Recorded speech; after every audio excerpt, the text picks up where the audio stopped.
First off, I want to say congratulations, obviously, to Providence. I thought they did a great job tonight.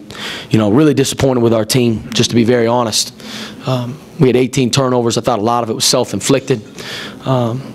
Providence is a team that obviously turns teams over. They're #1 in the Big East in that. But, without watching film, I felt a lot of them were on us. And really frustrated, because it's like I tell our guys every day, man, like, it's hard to win at this level. It's hard to win in this league.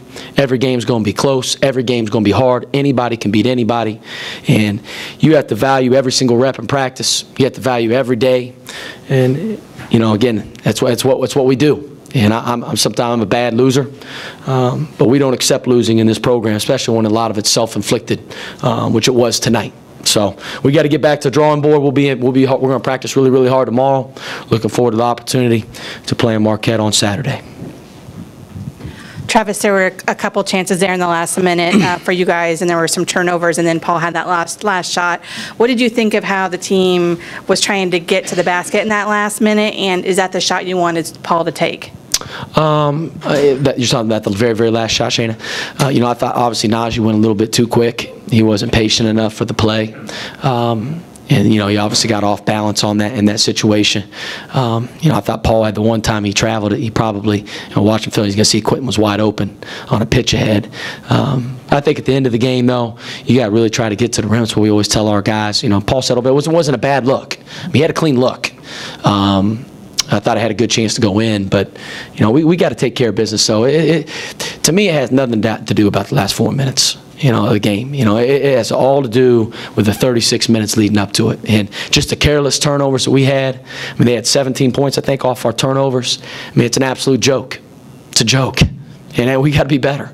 We got to be better. It's unacceptable, and that's got to change for us to be good. And I told our guys we have to grow up.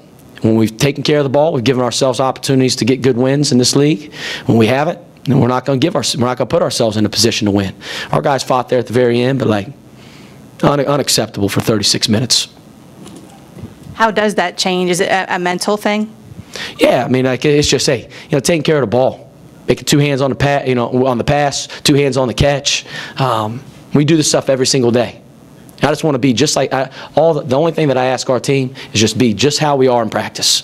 And take the shots, because to be honest with you, we took some bad shots in the first half that are just as bad as turnovers. We had 18 turnovers. Should have been like 23 or 24 turnovers, which led to some transition buckets for them in the first half.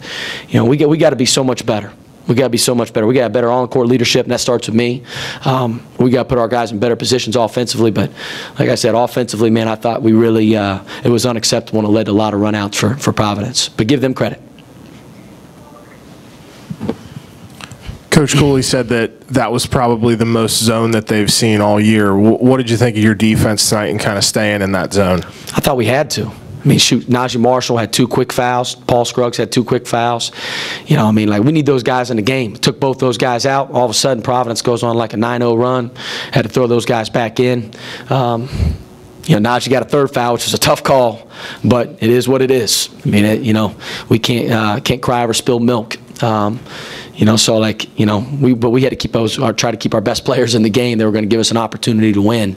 So we did. We had to stay in a little bit more zone than maybe we traditionally would like to do. But I thought we had to do. It was necessary just because of the foul trouble.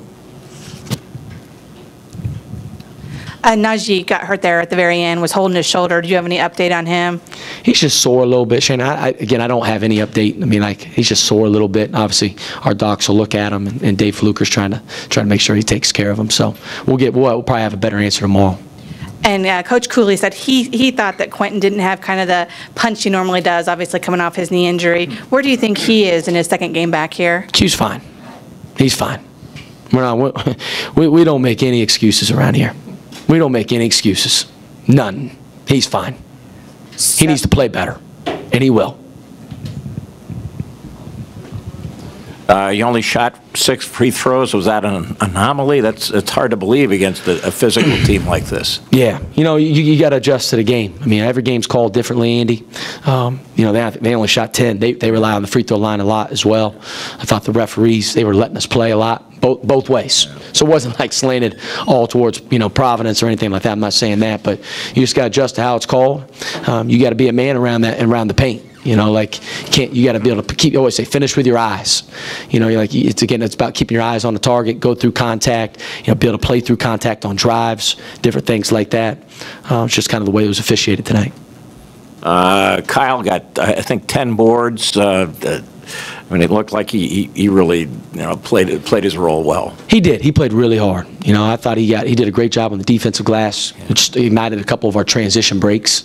You know, we need that from him. Obviously, you know, he even said, "Man, Coach, I wish I'd made that shot." I said, "Me too." You know, it's like, so, you know, he'll stay in the gym.